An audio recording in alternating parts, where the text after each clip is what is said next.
జై శ్రీరామ్. కాలభైరవ స్వామివారి అనుగ్రహంతో విశేషమైనటువంటి కార్తీక మాస సమయాన్ని సద్వినియోగం చేసుకున్నాము. విశ్వనాథుడిని స్మరిస్తూ, విశ్వనాథలింగాన్ని ధ్యానిస్తూ, విశ్వనాథుడి నామాన్ని వింటూ, కాశీని స్మరిస్తూ మన జన్మని ధన్యం చేసుకున్నాము. ఇంకా మనకు కేవలం 2 రోజులు మాత్రమే ఉంది. రేపు ఎల్లుండి ఈ 2 రోజులు మాత్రమే ఉంది. కాబట్టి ఇంకా విశ్వనాథుడి నామాన్ని భక్తితో జపించండి. ఉదయం లేచింది మొదలుకొని రాత్రి పడుకునే వరకు మనస్సులో విశ్వనాథ విశ్వనాథ విశ్వనాథ అనే నామ జపాన్ని చేస్తూనే ఉండండి. ఎందుకంటే కార్తీక మాసం అయిపోవచ్చింది కాబట్టి. ఇక ఈ కార్తీక మాసం 4 రోజులు కూడా భక్తుల గోత్రనామాలతో విశ్వనాథలింగానికి, విశాలాక్షి అమ్మవారికి, అన్నపూర్ణాదేవికి, కాలభైరవుడికి, మృత్యుంజయ స్వామికి అభిషేక పూజలు భక్తుల గోత్రనామాలతో చేయడం జరిగింది. ఈ కార్తీక మాస పూజలు అయిన తరువాత రామేశ్వర జ్యోతిర్లింగానికి భక్తుల గోత్రనామాలతో అభిషేకిస్తున్నాను స్వామివారి అనుగ్రహంతో. కాబట్టి భక్తులు వాటి గురించి నేను ఈరోజు మీకు తెలియజేస్తాను. దీన్ని భూప్రదక్షిణ చేసే విధానం అని చెప్పి తెలియజేస్తారు. కాశీ రామేశ్వరం కాశీ, ఏమండి, కాశీ రామేశ్వరం కాశీ. అయితే కొంతమంది ముందుగా రామేశ్వరం వెళతారు, రామేశ్వరము కాశీ వచ్చి మళ్ళీ రామేశ్వరం, ఇలా కూడా చేస్తూ ఉంటారు. ఇలా చేయడం వల్ల భూప్రదక్షిణ చేసిన ఫలితం లభిస్తుంది. అయితే నేనేం చేస్తున్నానంటే భక్తులకు కొంతమంది వెళ్ళగలుగుతారు, కొంతమంది వెళ్ళలేరు. అంటే కాశీకి వచ్చి మళ్ళీ రామేశ్వరం వెళ్ళి మళ్ళీ రామేశ్వరం నుంచి కాశీకి రావటం అంటే కొంచెం అంత సులువైన పని కాదు కదా. కాబట్టి భక్తుల గోత్రనామాలతో నేను అభిషేక పూజలు చేస్తున్నాను. దీనివల్ల భక్తులు భూప్రదక్షిణ ఫలితాన్ని పొందుతున్నారు అని భక్తులకు తెలియజేస్తూ, ఇప్పుడు కార్తీక మాసం 4 రోజులు విశ్వనాథలింగానికి భక్తుల గోత్రనామాలతో అభిషేకించడం జరిగింది. దీని తరువాత మాస శివరాత్రి రోజు రామేశ్వరానికి వెళ్ళటం జరుగుతుంది.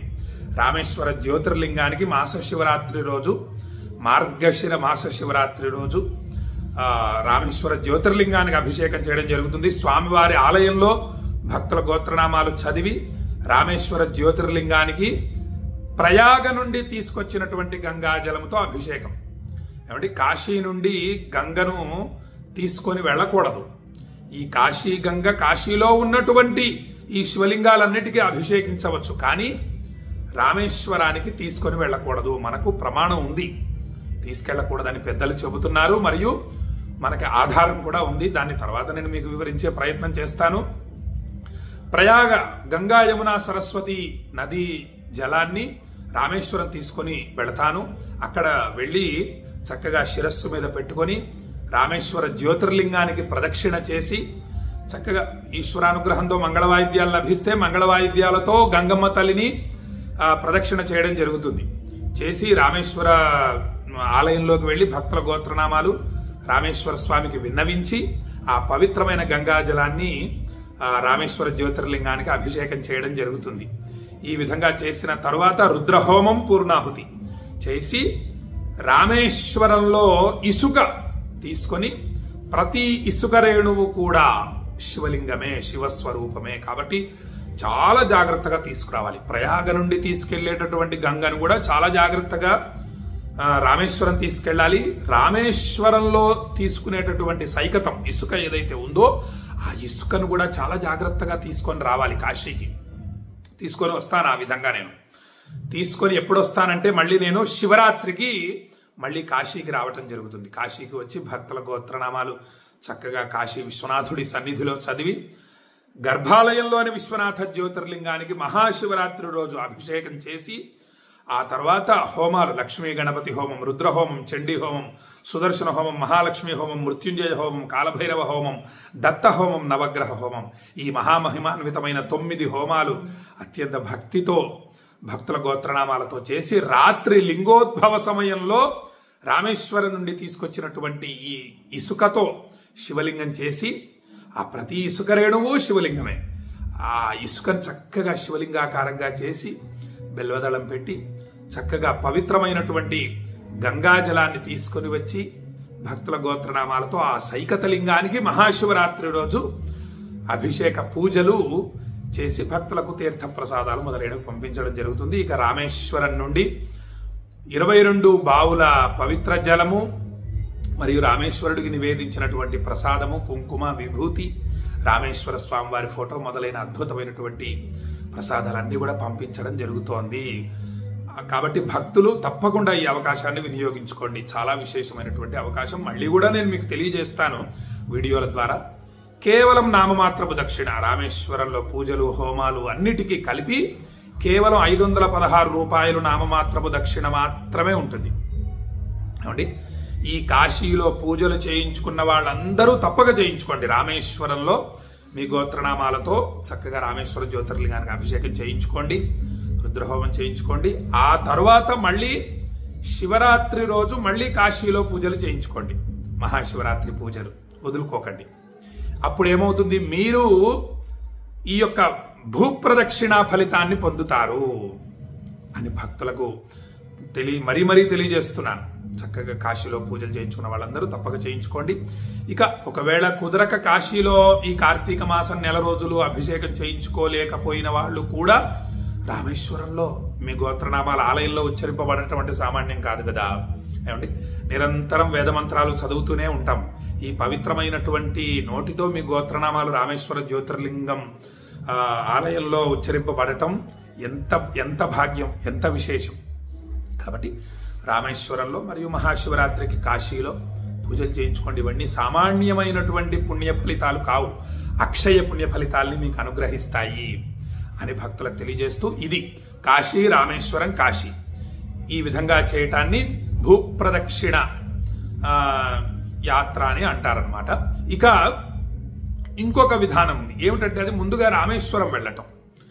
నేను ఇందాక తెలియజేసిందేమో కాశీకి వచ్చి కాశీ గంగా స్నానం చేసి విశ్వనాథుడికి అభిషేకం చేసుకొని ప్రయాగ వెళ్ళాలి. ప్రయాగ నుండి రామేశ్వరానికి గంగ తీసుకొని వెళ్ళాలి. ఏమంటే అర్థమైందా? ప్రయాగ నుండి గంగ తీసుకొని వెళ్ళి రామేశ్వర జ్యోతిర్లింగానికి మీరు ఇట్లా తల మీద, నేను మీకు వీడియో పంపిస్తాను, నేను పూర్వం చేసినటువంటి వీడియోలు, తల మీద పెట్టుకొని మంగళ వాయిద్యాలతో ఆ గంగమ్మ తల్లిని ఆ రామేశ్వర జ్యోతిర్లింగం చుట్టూ తిరుగుతూ ఆ ప్రదక్షిణ చేసి భక్తుల గోత్రనామాలు చదివి ఆ రామేశ్వర జ్యోతిర్లింగానికి ఆ గంగమ్మ తల్లిని ఇస్తే ఆ పూజారులు తీసుకొని వెళ్ళి గర్భాలయంలోకి తీసుకొని వెళ్ళి రామేశ్వర జ్యోతిర్లింగానికి హర హర హర హర అంటూ అభిషేకిస్తారు. ఎంత అద్భుతమో అసలు. అలా మీరు ప్రయాగ నుండి రామేశ్వరం వెళ్ళాలి. ఒకవేళ ప్రయత్నించండి. అసలంటూ వింటే మీరు తర్వాత ఎప్పుడైనా కుదిరినప్పుడు ఆచరించండి. ఆ విధంగా అభిషేకించిన తరువాత రామేశ్వరంలో ఇసుక తీసుకోవాలి. ఆ సముద్ర తీరాన ఉన్నటువంటి ఇసుక తీసుకొని మళ్ళీ మీరు కాశీకి రావాలి. కాశీకి వచ్చి గంగా నది తీరాన చక్కగా ఒక మోదుగ విస్తరు పెట్టుకొని ఆ శివలింగాన్ని, ఆ యొక్క ఇసుకను శివలింగాకారంగా చేసి చక్కగా పూజ చేయండి. పూజ చేసి గంగా నదిలో నిమజ్జనం చేయండి. ఇది ఒక విధానం. అయితే ఇంకొక విధానం ఏమిటంటే, ముందుగా రామేశ్వరం వెళ్ళి సముద్ర స్నానం విశేషం. కాశీలో లేనిది రామేశ్వరంలో ఉన్నది ఏమిటంటే సముద్రం. ఏమండి, ఆ సముద్రం అత్యంత విశేషమైంది. సముద్ర స్నానం సామాన్యమైంది కాదు. అగ్నితీర్థం అంటారు. ఆ సముద్రంలో స్నానం చేసే సన్నిధి దగ్గర అగ్నితీర్థం అనమాట. అక్కడ స్నానం చేయడం చాలా విశేషం. అక్కడ ముందుగా ఆ సముద్ర స్నానం చేసి 22 బావులలో స్నానం ఆచరించి రామేశ్వర జ్యోతిర్లింగాన్ని దర్శించి మళ్ళీ సముద్ర తీరానికి వచ్చి 3 శివలింగాలు చేయాలి. ఏమండి, ఆ సముద్ర తీరాన ఉన్నటువంటి ఇసుకను తీసుకొని 3 శివలింగాలుగా చేయాలి. ఇలా ఒక చిన్న మోదుగ విస్తరలు 3 తీసుకొని వాటి మీద చక్కగా ఆ విస్తరాకు మీద చక్కగా 3 విడివిడిగా పెట్టుకోవాలి. 3 ఆకులు విడివిడిగా ఉండాలి. 3 శివలింగాలు విడివిడిగా ఉండాలి. మొట్టమొదటి శివలింగం పేరేమిటి? ఇసుకతో చేసిన శివలింగం పేరేమిటయా అంటే సేతుమాధవలింగం. రామేశ్వరంలో సేతుమాధవలింగం.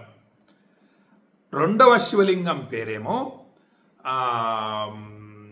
ప్రయాగలో ఉంటుంది, వేణీమాధవుడు. వేణీమాధవలింగం రెండవ శివలింగం పేరు. ఇక 3వ శివలింగం పేరు బిందుమాధవలింగం. రామేశ్వరంలో సేతుమాధవుడు, ప్రయాగలోనేమో వేణిమాధవుడు, కాశీలోనేమో బిందుమాధవుడు. ఈ లింగాల పేర్లు కూడా అలాగే ఉంటాయి.